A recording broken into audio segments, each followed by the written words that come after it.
ধান কাটা কাশির মতো দেখা যায় র, তার উপর নক্তা দিলে হয়ে যায় ঝা।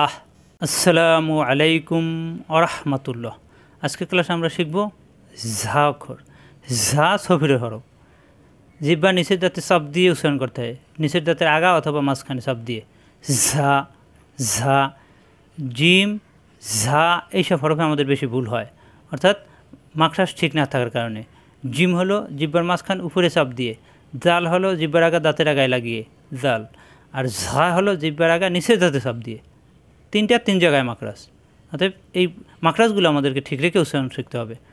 ঝা, এই যে রয়ের উপরে নক্তা ঝা, রয়ের উপরে নক্তা ঝা, রয়ের উপরে নক্তা ঝা, রয়ের উপরে নক্তা ঝা। নমুনা দেখে নক্তা দেখে আমাদেরকে হরফ চিনতে হবে। জাপেশ ঝু হারকাত, এক জবর এক জের এক পেশকে হারকাত বলা হয়, হারকাতের উচ্চারণ তাড়াতাড়ি। জাপেশ ঝু, জিহ্বা নিচের চাপ দিয়ে ঝু, ঝা জবর ঝা, হারকাতের উচ্চারণ তাড়াতাড়ি। ঝাজের ঝি, ঝু ঝা ঝি, ঝুঝা ঝি, ঝুঝা ঝি। সফির হরফ বলা হয় এটাকে। বাতাস বের হবে ঝু ঝা ঝি, এরকম চাপ দিলে তখন দাঁতের গোড়া থেকে বাতাস বের হবে। ঝু ঝা ঝি, ঝুঝা ঝি, ঝুঝা ঝি। জাদুফেস ঝুন তানবিন, একটি হারকাত অপরটি নুন ছাকিন। জাদুফেস ঝুন, জাদুফেস ঝুন মাখরাজ ঠিক রেখে জিহ্বা নিচে দাঁতে চাপ দিয়ে ঝুন। জাদুজের ঝিন তানবিন, একটি হারকাত অপরটি নুন ছাকিন। জাদুজের ঝিন, জাদুজের ঝিন। যা আলিফ দুই যাবর ঝান, যা আলিফ দুই যাবর ঝান, একটি হারকাত অপরটি নুন ছাকিন, এটা তানবিন। দুই যাবর দুই জের দুই ফেসকে তানবিন বলা হয়, তানবিনের ভিতরে নুন ছাকিন লুকাইতে রয়। ঝা যাবর ঝা, তাজেরতি ঝাতি, ঝা জিহ্বা নিচের দাঁতে চাপ দিয়ে, তা জিহ্বা উপরের দাঁতের গোড়ায়।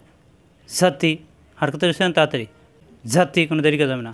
ঝাতি, ঝা যাবর ঝা, বা যাবর বা দুইটার থেকে, দাল যাবর দা, জিহ্বার আগা উপরে দুই দাঁতের গোড়ায়। ঝা বা তা, যা বা দা।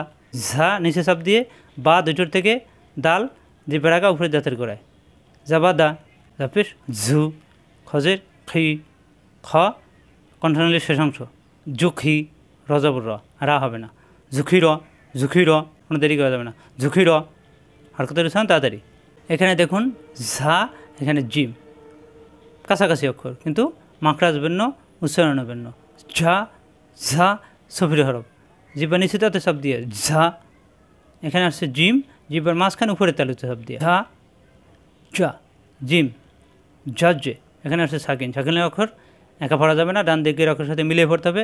আর জিমে সাকিন আসার কারণে কলকলা হবে, জিমে সাকিন কলকলা।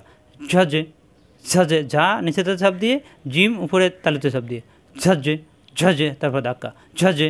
রদিফে শুন ঝাজে রুন, যাবর ঝা, যা মিলবে হায়ের সাথে জাহ, হায় তার যে দুইবার পড়তে হবে। প্রথম যা মিলবে হায়ের সাথে জাহ, পরে হায় আছে যাবর হা, জাহা। র যাবর র, রা হবে না।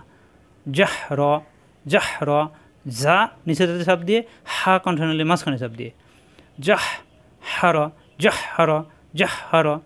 আরেকবার পড়ি ঝাতি ঝাতি, জাবাদা জাবাদা, চুখির ঝুখির, ঝাজেরুন ঝাজেরুন, জাহর জাহর। আশা করি বুঝতে পারছেন। অর্থাৎ এই যা সফির হরফ, এটা নিচে দাঁতে চাপ দিয়ে পড়তে হবে, যা বাতাস বের হবে যা যা, এরকম। আজ এ পর্যন্তই। আসসালামু আলাইকুম আরহামতুল্লাহি আবরাকাতুহু।